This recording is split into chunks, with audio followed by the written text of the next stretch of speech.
ஜெபம் செய்யும். அன்பு வணக்கமுள்ள பரலோக பிதாவே, மனமகிழ்ச்சியான இந்த வேலைக்காக நன்றியோடு ஸ்தோத்திரிக்கிறோம்.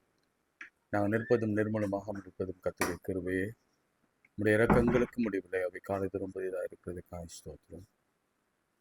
இந்த நாளிலும் கூட கர்த்தாவே எங்களை ஒன்று சேர்த்து ஜெபிக்கும்படி வைத்தீர், அதுக்காக ஸ்தோத்திரம். ஒரு சிறு கூட்டமாக அந்த தினமும் உடைய பாதத்தில் வந்து நாங்கள் அரை மணி நேரமாவது ஒதுக்கி ஜெபிக்கிற அந்த கிருபையை கொடுக்கிறதுக்காக ஸ்தோத்திரம். இந்த ஜீவனோடு வைத்திருக்கிற கிருபைக்காக ஸ்தோத்திரம். ஆபத்து, விபத்து, நாச மோசங்கள் வராமல் கிருபையாக காத்து, வியாதிகள் வராமல் கிருபையாக காத்தீர் ஸ்தோத்திரம். தேவைகளை சந்தித்தீர் ஸ்தோத்திரம். உபத்திரவங்களை நீக்கினீர் ஸ்தோத்திரம். எங்கள் சத்துருக்களை விலக்கினீர் ஸ்தோத்திரம். எங்கள் புல்லுள்ள இடங்களில் மேய்த்தீர் ஸ்தோத்திரம். இந்த தழும்புகளாலே நான் குணமாகிறோம் ஸ்தோத்திரம். பிள்ளை பேர் கொடுத்தீர் ஸ்தோத்திரம். திருமண வாழ்க்கை கொடுத்தீர் ஸ்தோத்திரம். ஜெயமோ கத்தரால் வரும் என்று சொல்லி ஜெயத்தை கொடுத்தீர் ஸ்தோத்திரம். ஆண்டவரை இப்பொழுதும் கூட இந்த சமூகத்தில் இருந்து உடைய வசனத்தை கேட்டு செபிக்க வந்திருக்கிறோம். நீர் இந்த இடத்துல இடைபடுவீராக. இந்த பிள்ளைகள் வீட்டுக்கு செல்வீராக. அவரவர் விரும்புகிறபடி அவர்களுக்கு வார்த்தையை கொடுத்து அவளை ஆசீர்வதிக்க வேண்டும் என்று நான் செபிக்கிறேன். ஆண்டவரை, நான் ஒரு பாவி. ஆண்டவர், இந்த ஊழியத்தை துவங்கினது கொண்டு நீ நடத்தி வருகிற இந்த உண்மைக்காக உனக்கு நான் நன்றி செலுத்துகிறேன். இப்பொழுதும் தாழ்மையோடு கூட, தேவரீர் பலவீனத்தோடு கூட பவுலை போல இந்த சமூகத்தில் வந்து பிள்ளைகளுக்காக திறப்பில் நிற்கிறேன். என் குடும்பத்தையும் என்னை சார்ந்த குடும்பங்களையும் ஜெபிக்கிற குடும்பங்களையும் கர்த்தர் பாதுகாத்து வருகிறதை காட்சி இயேசுவை நாமத்தில் ஜெபிக்கிறோம் பிதாவே, ஆமென். அதி சீக்கிரத்தில் நீங்கிவிடும் இந்த லேசான உபத்திரவம். அதி சீக்கிரத்தில் நீங்கிவிடும் இந்த லேசான உபத்திரவம். அதி சீக்கிரத்தில் நீங்கிவிடும் இந்த லேசான உபத்திரவம். சோர்ந்து போகாதே, சோர்ந்து போகாதே, சோர்ந்து போகாதே, சோர்ந்து போகாதே. அதி சீக்கிரத்தில் நீங்கிவிடும் இந்த லேசான உபத்திரவம். உள்ளாந்த மனிதன் நாளுக்கு நாள் புதிதாக்கப்படுகிற நேரம் இது. உள்ளாந்த மனிதன் நாளுக்கு நாள் புதிதாக்கப்படுகிற நேரம் இது. சோர்ந்து போகாதே, சோர்ந்து போகாதே, சோர்ந்து போகாதே, சோர்ந்து போகாதே. அதி சீக்கிரத்தில் நீங்கிவிடும் இந்த லேசான உபத்திரவம். கைகளை உயர்த்தி, ஆண்டவரே, எங்கள் உபத்திரவம் நீங்க, எங்கள் வியாதிகள் நீங்க, எங்கள் மரண படுக்கைகள் மாற, எங்கள் உடல் உறுப்புகள் சுகமடைய, எங்களுக்கு திருமணம் ஆக, எங்கள் பிள்ளைகளுக்கு திருமணமாக, ஆண்டவரே, எங்களுக்கு குழந்தை பாக்கியத்தை உண்டு பண்ண நீர் சர்வ வல்லவராக இருக்கிறேன். வேலை வாய்ப்பு எங்களுக்கு உண்டு பண்ண, உயர்வை உண்டு பண்ண, வெளிநாட்டிலே ஊழியத்தை ஏற்படுத்த, எங்கள் கடன்களை அடைக்க, என் குடும்பத்திலே சமாதானத்தை உண்டு பண்ண, எங்கள் தேவைகளை பூர்த்தி செய்ய இயேசுவே நீ போதுமானவராக இருக்கிறேன். நீ சொன்னீரே, நாமத்தினாலே எதை கேட்டாலும் அதை தருவேன் என்று சொன்னவர், வாக்கு மாறாதவர். அந்த இயேசு கிறிஸ்துவின் நாமத்திலே பிரிந்த குடும்பங்கள், கேன்சர் கட்டிகள் இயேசுவின் நாமத்திலே விலகுவதாக. பிசாசின் அந்தகார வல்லமையின் கிரைகள் இயேசுவின் நாமத்திலே விளைவதாக. எல்லா சாபங்கள் இயேசுவின் நாமத்திலே விலகுவதாக. எல்லா வறுமைகள் இயேசுவின் நாமத்திலே விலகுவதாக. எல்லா எதிராளிகள் இயேசுவின் நாமத்தில் அழிந்து போவார்களாக. எல்லா துர் ஆலோசனை செய்கிறவர்கள் இயேசுவின் நாமத்திலே அழிவார்களாக. காத்துக்கொள்ளுங்க, நடத்துங்க. இயேசுவின் நாமத்தில் ஜெபிக்கிறோம் பிதாவே, ஆமென். காத்திருப்பது ரொம்ப கஷ்டம். ஆனால் நம்ம நல்லா ஈஸியாக பாட்படுவோம். காத்திருந்து வேலனடைந்து கழுகு போல எழும்பிடுவார். நம்புவா இயேசுவை, நம்பிவா இயேசுவை, நம்பிவா இயேசுவை, நம்பிவா இயேசுவை. அதனால சில நேரங்களிலே இந்த காத்திருப்பது என்பது இந்த வெயிட்டிங் பீரியட்ல ரொம்ப கொடுமையானது. நான் திரும்ப சொல்றேன் கான்டெக்ஸ்ட் சொல்றேன். சிலர் வேலைக்காக காத்திருக்கிறீங்க, திருமணத்திற்காக காத்திருக்கிறீங்க, குழந்தைக்காக காத்திருக்கிறீங்க, வேலை உயர்வுக்காக காத்திருக்கிறீங்க, வருமானத்திற்காக, நியாயமா வருமானத்திற்காக, பிஸ்னஸ்ல வர வேண்டிய வருமானங்களுக்காக, பிள்ளைகள் பிசாசு அடிமைதனத்திலிருந்து வெளியே வரணும், வாலிப பிள்ளைகள் ரட்சிக்கப்படணும், அவர்கள் உபத்திரம் நீங்க வாழணும், சரீரத்தில் இருக்கிற பாடுகள் எல்லாம் குணமாகணும். எவ்வளோ நாள்? 38 வருஷம், 18, பைபிள் வசனப்படியே 38 வருஷம், 18 வருஷம், 24 வருஷம், ஏன் 1 வருஷம், 2 வருஷம், 3 வருஷம் ஆவியானவர் உங்களை பார்த்து தான் பேசி கொண்டிருக்கிறார். வேதனை தான். ஜெபிக்கிறோம், வேதம் வாசிக்கிறோம், ஆலயத்துக்கு போகிறோம், ஆனாலும் நாம் காத்திருப்பது நமக்கு கிடைக்கும். நேற்று ஆபிரகாம் குறித்து நான் உங்களுக்கு சொன்னேன், அந்த வசனத்தை கண்டுபிடிக்கும்படி உங்களுக்கு சொன்னேன். எத்தனை பேர் கண்டுபிடிச்சிங்கன்னு எனக்கு தெரியல. அதை நான் சொல்லிட்டு வேற ஒரு நிகழ்ச்சியை நான் சுருக்கமாக சொல்லிட்டு நான் ஜெபிக்க விரும்புகிறேன். ஏன்னா நானுமே காத்திருக்கிறேன் சில காரியத்திற்காக.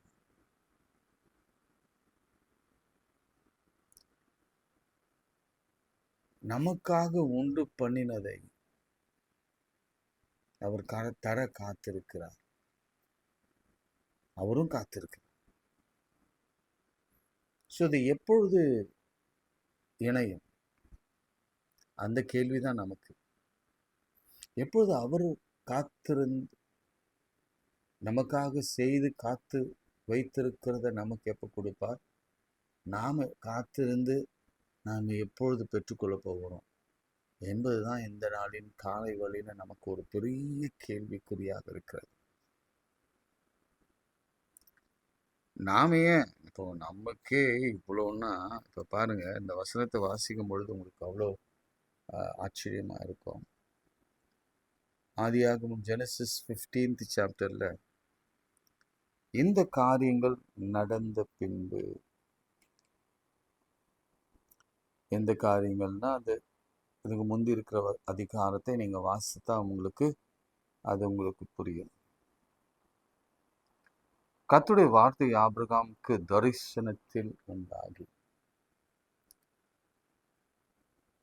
தரிசனம் பார்க்கறது நம்ம நிறைய கனவுகள் வழியாக பார்க்கிறோம். சில நேரங்களிலே ரொம்ப நல்லா இருக்கும், சில நேரங்களிலே அது ஆபத்தா இருக்கும், பயமா இருக்கும், இதெல்லாம் நடந்துடக்கூடாதுன்னா இருக்கும். இங்கே பழைய காலத்திலே ஆபிரகாமுக்கு ஆண்டவர் தரிசனத்திலே பேசினார், கேட்டார்.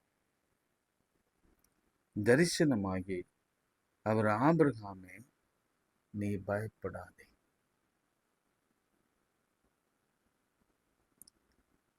சில வார்த்தை சொல்லும்போது நீங்க எடுத்துக்கங்க, ஆமேன் என்று சொல்லுங்க. எதை குறித்து அவன் பயந்தான்? இதுக்கு முந்தி அதிகாரத்தை நீங்க பார்க்கும் பொழுது அவன் பயந்த காரியம் உங்களுக்கு தெரியும். ஆனா கர்த்தர் அவனை பெரிய ஐஸ்வர்யவான் ஆக்கினார். அப்ப ஏன் அதை பயந்தான்னா தெரியாது. 22ஆம் வசனத்துல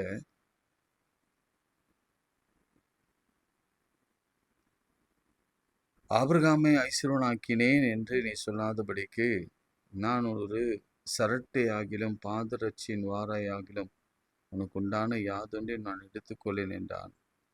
வானத்தையும் பூமியும் உண்டாக்கினவராகிய உன்னதமான தேவனாகிய கர்த்தருக்கு நேராக என் கைகளை உயர்த்துகிறேன்.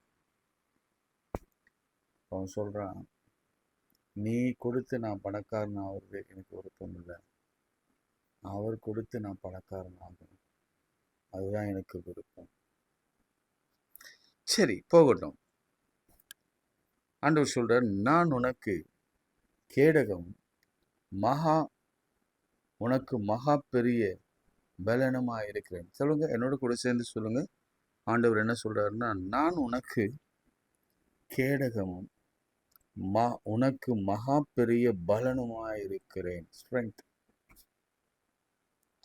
அதற்கு ஆபிரகாம், கர்த்தராகிய ஆண்டவரே, அடியேனுக்கு நீர் என்ன செய்வீர்? கேட்டது யார் தெரியுமா? விசுவாசிகளின் தகப்பன். கொஞ்சம் முன்னாடிலாம் நீங்க பார்த்தீங்கன்னா உங்களுக்கு தெரியும், அவருடைய விசுவாசத்திற்கு எவ்வளவு எவ்வளவு காரியங்கள் இருக்கிறது. என்ன செய்வீர்?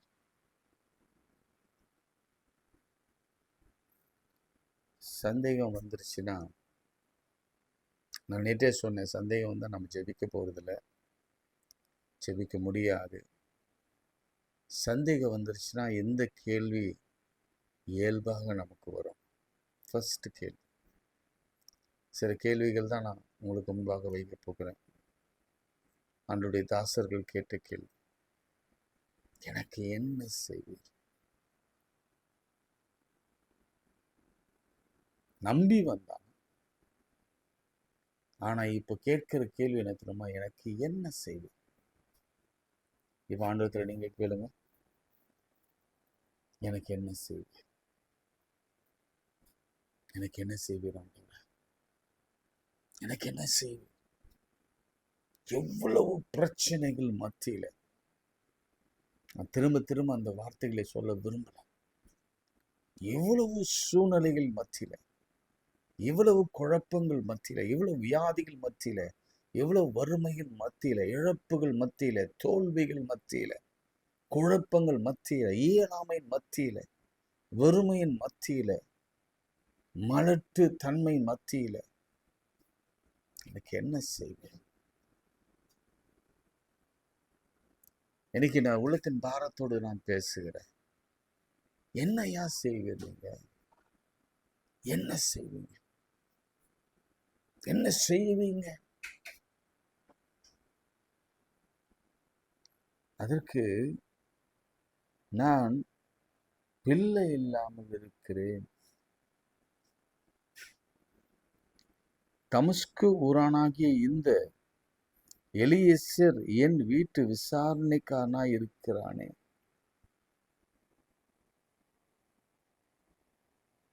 பின்னும் ஆபிரகாம், தேவரீர் எனக்கு புத்திர சந்தானம் அருளவில்லை, இதோ என் வீட்டிலே பிறந்த பிள்ளை எனக்கு சுதந்திரவாளியாய் இருக்கிறான் என்றார்.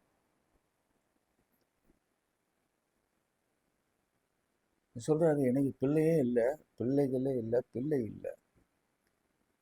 என் வீட்டு வேலைக்காரருக்கு பிறந்த, ஒருவேளை எலியேசருக்கு பிறந்த, எனக்கு தெரியல யார் அவர் என்று எனக்கு தெரியல, நிச்சயமாகவே எலியேசரா? ஓகே, இந்த எலியேசர் அவருடைய பிள்ளை மாதிரி வளர்க்கப்பட்ட ஒரு எலியேசர் வீட்டு வேலைக்காரனா இருக்கலாம்.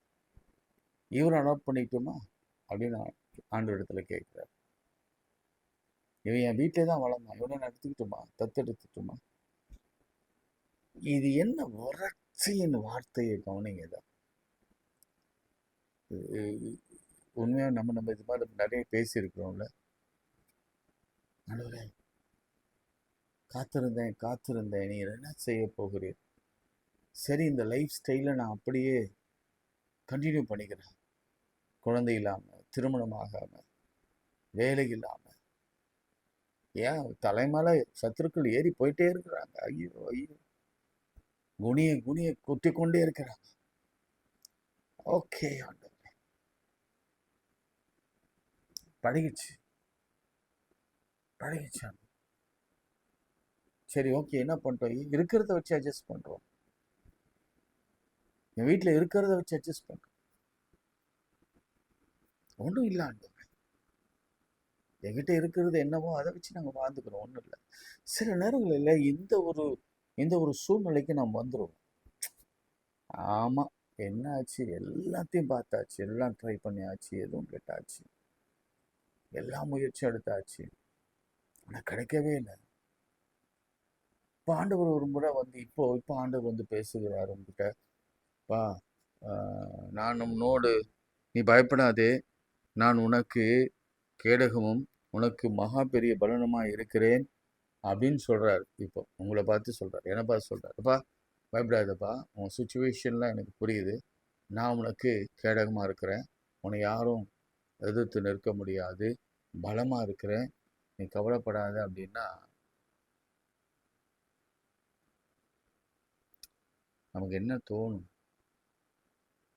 நேற்று நான் சொன்னல, 38 வருஷம் நீ விரும்புகிறாயா? ஏன் கேட்டா தெரியுமா? அவன் வாழ்க்கையில் அந்த விருப்பமே இல்லாமல் போயிடுச்சு. போட்டு அந்த வாழ்க்கையை வாழ்ந்து முடிச்சிடலாம். எனக்கு அப்படி தானே இருக்கு. இதெல்லாம் சோர்வின் உச்சம், இதெல்லாம் விரக்தியின் உச்சம். இன்னைக்கு நிறைய தாய், நான் சொல்வேன், எனக்கு கிட்ட ஃபோனில் பேசுகிறவங்க நான் சொல்லுவேன், என்கிட்ட சில காரியங்கள் எங்கள் வீட்டில் நடக்கிற சம்பவங்கள்லாம் நான் சொல்லுவேன், எங்க நடக்குது? கெட்டவங்கெல்லாம் நல்லா இருக்கிறாங்க, நாம தானே தண்டிக்கப்பட்டிருக்கிறோம், நாம தானே கண்டிக்கப்பட்டிருக்கிறோம், நாம தானே உபத்திரவத்தை அனுபவிக்கிறோம், நாம தானே வேதனைக்குள்ளே போகிறோம், தினந்தனம் பாடுகளுக்குள்ள போகிறோம். எங்க வீட்டிலேயே எங்க பிள்ளைகள் மத்தியிலே உலாவுகிற இந்த வார்த்தை இது.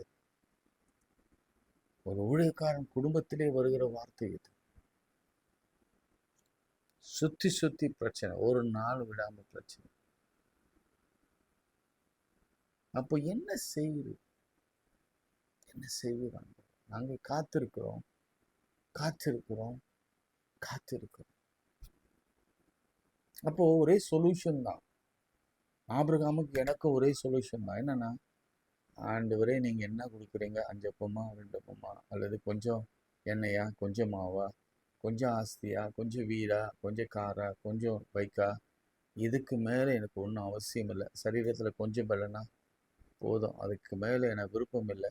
என்னுடைய எதிர்பார்ப்பெல்லாம் போச்சு. நான் ஒரு நாள் என்ன கனவு கண்டேன், ஒரு வீடு வாங்கணும்னு கனவு கண்டேன், நடக்கலை. ஒரு நல்ல வேலைக்கு போகணும் நினச்சேன், நடக்கலை. ஒரு நல்ல திருமண வாழ்க்கை கிடைக்கும் நினச்சேன், நடக்கலை. அட்லீஸ்ட் ஒரு குழந்தை பிறக்குமா என்று நான் கவலையோடு காத்திருந்தேன், கிடைக்கல. என் சரீரத்தில் இருக்கிற வியாதிகள்லாம் மாறுமா என்று நினைச்சிருந்தேன், ஏன் இந்த சரும வியாதிகள் மாறல? ஏன் இந்த இருதய வலி, இந்த கேஸ்ட்ரிக் இஷ்யூ, இதெல்லாம் ஏன் மாறல? சரி ஆண்டவரே, இதோட போகிறோம். ஏதோ மாத்திரை கொடுப்பாங்க, அதை சாப்பிட்டு, அல்லது திருமணம் ஆகுதுன்னா பரவாயில்ல, எவனோ ஒருத்தனா ஏதோ ஒரு இலக்காரமாக கேவலமாக பேசி கொண்டு இருப்பான், அது பற்றி பிரச்சனை இல்லை. ஏன்னா பார்க்குறவங்களாம் மலர்னு சொல்லுவாங்க, பரவாயில்லை. வேலை கிடைக்கலன்னா ஏதோ ஒரு சாபம், நீ பாவம் பண்ணியிருக்கிற. ஊழியதும் கிடைக்கலன்னா இன்னும் மோசம், நீ ஏதோ ஒரு முக்கியமான ஒரு பெரிய தவறு செய்திருக்க. அண்ட் இங்க பாருங்க, கர்த்தருடைய வார்த்தையை உனக்கு உண்டாகி, இவன் உனக்கு சுதந்திரவாளி அல்ல, உன் கர்ப்ப பிறப்பு பாயிருப்பவனே உனக்கு சுதந்திரவாளியா ஆவான் என்று சொல்லி அவனை வெளியே அழைத்து, நீ வானத்தை அண்ணாந்து பாரு, நட்சத்திரத்தை என்ன உன்னால் கூடுமானால் அவைகளை எண்ணு என்று சொல்லி, பின்பு அவனை நோக்கி, உன் சந்ததியை இவ்வண்ணமாக இருக்கும் என்றான். அவன் கர்த்தரை விசுவாசித்தான், அது அவனுக்கு நீதியாய் எண்ணப்பட்டது. இதில் ஒரு விஷயத்த நீங்கள் புரிஞ்சுக்கணும். நான் இப்போ வந்து பாசிட்டிவாக சொல்கிறேன். இது வரைக்கும் நீங்கள் நெகட்டிவாக தான் இப்போ என்ன கேட்டீங்கல்ல, உங்களுக்கே தோணிருக்கும், ஐயா ரொம்ப ரொம்ப மோசமான நிலையில் இருக்கிற பொழுது பாசிட்டிவாக இல்லை. இப்போ தான் நான் சொல்ல போகிறேன்.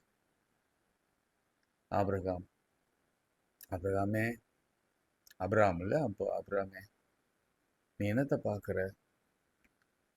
இதுக்கு முன்னாடி அவன் வந்து ஐசிவானா கூட இல்லை. ஆக்சுவலி அவன் அந்த அந்த அந்த ராஜா பணத்தை கொடுக்கும் பொழுது அதை வாங்க மறுத்தான். அப்போது அவன் ஐசிவானும் இல்லை, பணம் இல்லை. ரைட். அவன் சுச்சுவேஷன் சொல்கிறேன். மனைவி வயசாச்சு, 24 இயர்ஸ் கிட்டத்தட்ட ஆச்சு, குழந்தை இல்லை. அதுக்கப்புறம் எப்பவுமே அவங்களுக்கு வீடு இல்லை, எப்பவுமே டென்ட்ல தான் இருப்பாங்க. ஒரு நிரந்தரமான இடம் இல்லை. ஏன்னா எப்பொழுதும் அவங்க நாடோடிகளாக நோமேட்ஸாக போய்க்கொண்டே இருப்பாங்க. ஏன்னா ஆண்டவர் காண்பிக்கிற அந்த தேசத்திற்கு அவங்க போகணும். ஆண்டவர் காண்பித்த தேசத்துக்கு போகணும். அப்போ ஒரு இடமா தாண்டி தாண்டி தான் போய் ஆக வேண்டும். அதுதான் சூழல். எங்க வாழ்க்கையில கூட, உங்க வாழ்க்கையில கூட இதுதான் சூழல். அப்போ அவன் என்ன யோசிச்சிருப்பான் நீங்க யோசிச்சு பாருங்க. ஆபிரகாமுடைய வாழ்க்கையை இப்படியே முடிஞ்சிடும், அவ்வளவுதான். எனக்கு நான் ஒரு 100 வயசு வரைக்கும் நான் வாழ்வேன், ஒரு 120 வயசு வரைக்கும் வாழலாம். அப்போ என்ன நடக்கும்? நானும் என் மனைவி ஓல்டு ஒய்ஃபோட வீட்டில் இருந்து அவ்வளோதான். ஏதோ எலியேசர் பக்கத்தில் இருக்கிறாரு, கொஞ்சம் பார்த்துப்பாரு, அவ்வளோதான். கூட இருக்கிற லோத்து அவனும் ஓடி போயிட்டான். இனி எங்களை பார்த்துக்கிறதுக்கு ஆள் இருக்காது. நாங்கள் 2 பேர் தானே, ராயலாக என்ஜாய் பண்ணலாம். சில பேர் சொல்லுவாங்களே, நாங்கள் ஹோமில் போய் நின்றுக்கிறோம், எனக்கு பிள்ளைகள் இருந்தும் பிரோஜனம் இல்லை, நாங்கள் போய் வந்திருக்கோம். சரி, இந்த வியாதி வருதா, ஓகே, இதிலே நாம் இருந்துட்டு செத்து போகலாம், ஒன்றும் பிரச்சனை இல்லை. அவனுடைய பெர்ஸ்பெக்டிவ், அந்த கனவு, அவனுடைய தரிசனம், அவனுடைய ஆசைகள், அவனுடைய விருப்பங்கள். முன்னாடி ஆண்டவர் சொன்னார்னா, நீ போ, நான் காண்பிக்கும் தேசத்துக்கு போ, நான் உன்னை பெரிய ஜாதியாக்குவேன்னு சொன்ன பொழுது அவன் மனசுல ஒரு பெரிய காரியம் வந்துச்சு. ஐயோ, நான் வந்து ஒரு பெரிய ட்ரைபுக்கு லீடர் ஆவேன், நான் ஒரு பெரிய பணக்காரர் ஆவேன், எனக்கு ஆண்டவர் பெரிய சந்ததியை கொடுப்பார், என்னுடைய என்னுடைய வம்சங்கள்லாம் ஆசீர்வதிக்கப்படும் அப்படின்லாம் யோசிச்சிருப்பான். ஆனா இப்போ அதெல்லாம் மறந்து போனான். சொல்ற விஷயத்தை கவனிங்க. ஆண்டவர் வெளியில கொண்டு வர்றாரு, கொண்டு வந்து வானத்தை காட்டுறாரு, இதெல்லாம் என்ன குடும்பமா பாடுறாரு. அப்படி என்ன அர்த்தம் தெரியுமா? நல்லா கவனிங்க. இதுதான் பாசிட்டிவ் மெசேஜ் உங்களுக்கு. உலகம் தோற்று முதலாய் இதெல்லாம் இருக்கு. அதே போல உலகம் தோற்று முதலாய் உன்னை குறித்து நான் எழுதி வைத்திருக்கிறேன். எந்தெந்த நேரத்தில் அது நடக்கும் என்பது எனக்கு மாத்திரம்தான் தெரியும். எந்த தருணத்திலே கொடுப்பேன் என்பதை அந்த தருணத்தில் தான் கொடுப்பேன். நீ விரும்புகிற மாதிரி ஏற்ற சமயத்தில் உனக்கு நான் தரமாட்டேன், ஆனால் நிச்சயம் தருவேன். தரிசனம் வைக்கப்பட்டிருக்கிறது, அது தாமதியாது, அது வரும், அது சீக்கிரத்தில் வரும், அது தாமதம் வராது. அப்போ ஆண்டவருடைய பார்வை என்ன தெரியுமா?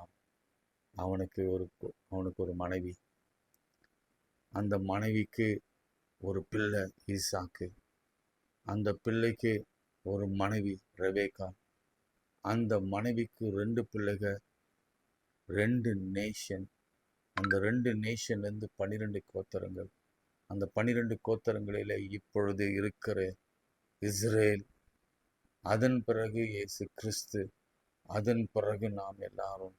இதெல்லாம் நம்ம ஆபிரகாமின் சந்ததி. ஆண்டோடைய திட்டம் எது தெரியுமா? நட்சத்திரத்தை போல பெருசு அது. அன்னைக்கு அவர் முடிவு பண்ணிட்டார். ஆபிரகாமிலிருந்து இயேசு கிறிஸ்து வரைக்கும், இன்னும் சொல்ல போனா ஆபிரகாமிலிருந்து இதோ என்ன வரைக்கும் அவருக்கு தெரியும். நான் குழந்தையா இருக்கும் பொழுதே எனக்கு பேர் வைத்தவர் அவர் தான். என்ன சொல்லுவாங்க, அம்மா தான் பேர் வச்சாங்க, கரெக்ட். ஆனால் அம்மா பேர் வைக்கிறதுக்கு முன்னாலே அவருடைய ஜீவ புஸ்தகத்தில் என் பேர் எழுதப்பட்டிருக்கு. நான் என்ன வாங்கணும்னு என் தாயின் கருவில் இருக்கும் பொழுதே அவர் முன் குறித்திருக்கிறார். அவன் பாஸ்டராக போகணும். சரி, இந்த துன்பம் எஸ் வரும், இந்த பிரேக் வரும், அதையும் கடந்து ஒரு பெரிய பெர்ஸ்பெக்டிவ், லார்ஜ் ஸ்கேலில் உன்னை நான் கொண்டு போவேன். வெளிநாடுகளுக்கு, உன் பிள்ளைகளுக்கு நல்ல திருமணம், உன் கடனில்லா வாழ்க்கை, நோயற்ற செல்வம், நோயற்ற வாழ்க்கை, குறைவற்ற செல்வம், இதெல்லாம் அவருடைய பெர்ஸ்பெக்டிவ். அது நமக்கு தெரியாது. இதெல்லாம் தெரிஞ்சிட்டா நாம அவரை போல மாறிடுவோம். ஆனா அதெல்லாம் மறைத்து வைத்திருக்கிறார்.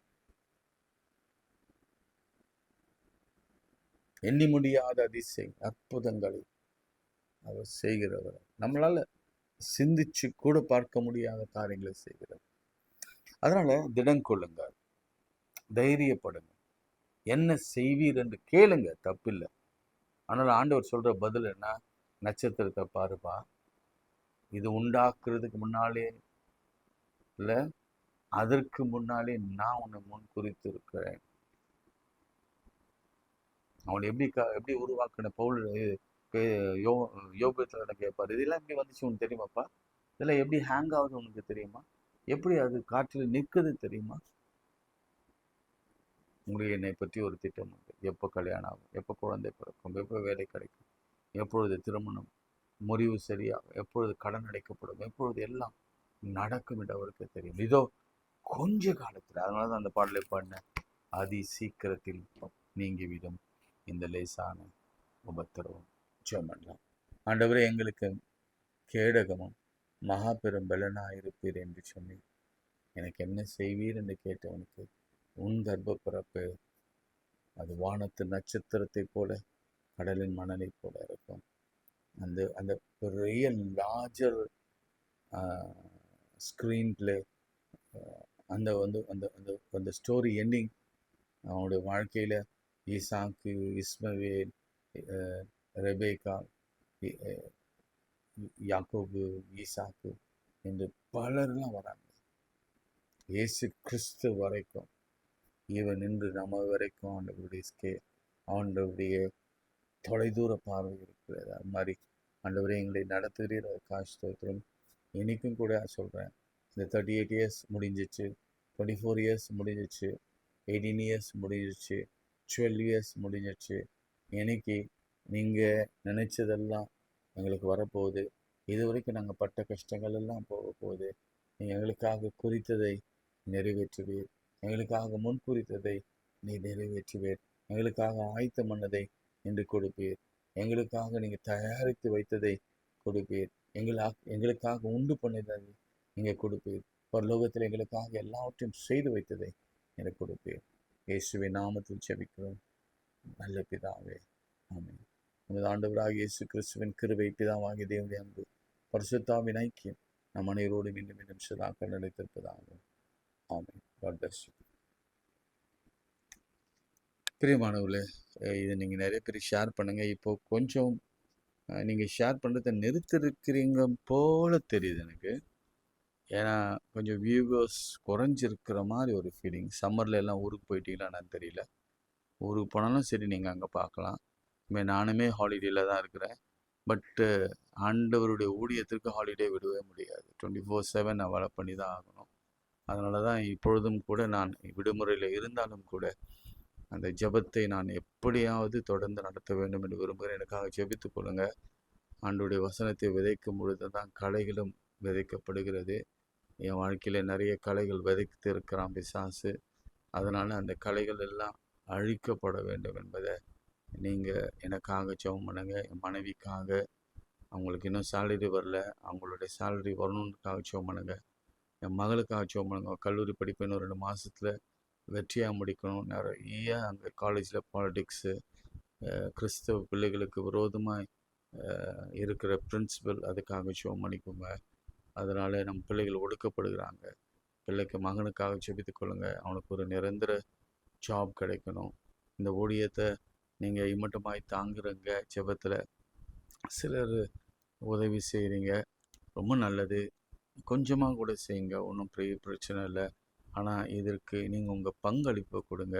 ஒருவேளை இதில் ஒரு பெரிய ஆசீர்வாதம் வரும்னா, எனக்கு வரும்னா, அதில் மிக மிக முக்கிய பாகம் நீங்களாக இருக்கட்டும். 60, 100, 30, 60, 100 அந்த மாதிரி எல்லாருக்கும் ஒரு பங்கு கிடைக்கும்படி ஆண்டவர் செய்வார். தொடர்ந்து ஜெபம் பண்ணுங்க. நானும் உங்களுக்காக ஜெபம் பண்ணுறேன். உங்கள் ஜெப குறிப்புகள் இருந்தால் எனக்கு உடனே இமீடியட்டாக ஃபோனில் பேசுங்க. ஃபோனில் பேசும்பொழுது ஒருவேளை கிடைக்கலன்னா மெசேஜ் போடுங்க, வாட்ஸ்அப்பில் எழுதுங்க, மெசேஜ் போடுங்க. நான் உங்களுக்காக கருத்தாக ஜெபம் பண்ணுறேன். எனக்காக ஜெபித்து கொள்ளுங்க. என்னுடைய ஆவிக்குரிய வாழ்க்கை இன்னும் நல்லா வளரணும், அதற்காக ஜெபித்து கொள்ளுங்க. வேதத்தை இன்னும் ஆராயணும், அதற்கான நேரம் எனக்கு கிடைக்கணும்னு ஜெபித்து கொள்ளுங்க. கர்த்தர் உங்களை ஆசீர்வதிப்பார். ஆமென். God bless you.